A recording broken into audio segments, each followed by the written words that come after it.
குழந்தைங்களுக்கு எப்போவுமே ஒரே மாதிரி ஸ்நாக்ஸ் கொடுத்துட்ருக்கீங்களா? ஒரு வாட்டி கொரியன் ஸ்டைலில் கொடுத்து பார்ப்போன்ட்டு தான் இதை ட்ரை பண்ணேன். டேஸ்ட் நிஜமாவே சூப்பராக இருந்துச்சு. So Korean style potato balls எப்படி செய்கிறதுன்ட்டு இந்த வீடியோவில் பார்ப்போம்.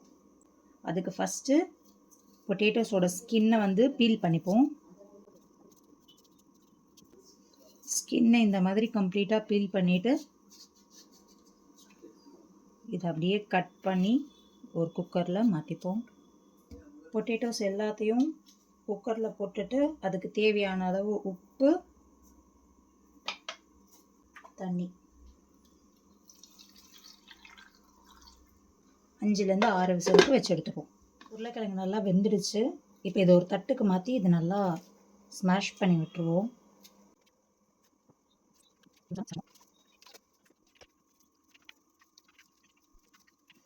பொட்டேட்டோ நல்லா ஸ்மாஷ் ஆனதுக்கப்புறமா இது கூட இப்போது கார்ன்ஃப்ளவர் ஆட் பண்ணி அதையும் சேர்த்து நல்லா பிணைஞ்சுப்போம்.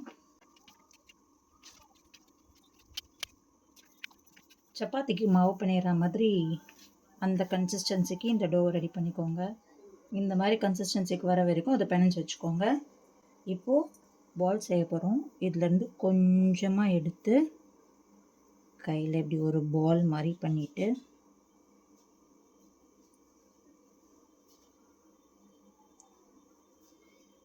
அதை இப்படி ஃப்ளாட்டன் பண்ணி ஏதாவது வாட்டர் கேன் கேப் இல்லை எது இருக்கோ அதில் இந்த மாதிரி இப்படி அமுக்கி எடுத்தால் இப்படி ஷேப் வரும். இது மாதிரி எல்லாத்தையும் பண்ணி வச்சுக்கலாம். நம்ம எல்லா மாவையும் இந்த மாதிரி ஷேப் பண்ணி வச்சாச்சு. இப்போது நல்லா கொதிக்கிற தண்ணியில் நம்ம ரெடி பண்ணி வச்சுருக்க இந்த பால்ஸை வந்து போட்டு ஒரு 5 to 10 minutes நம்ம அப்படியே விட்டுறலாம். கட் பண்ணி வச்சிருக்க பூண்டு, ஸ்ப்ரிங் ஆனியன் இது எல்லாத்தையும் போட்டு சில்லி ஃப்ளேக்ஸ்,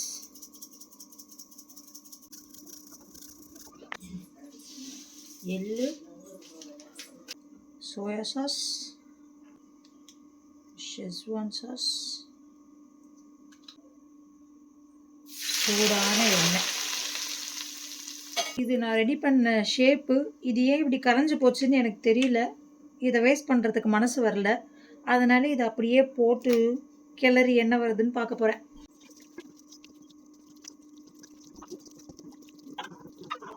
என்னோட அவுட்கம்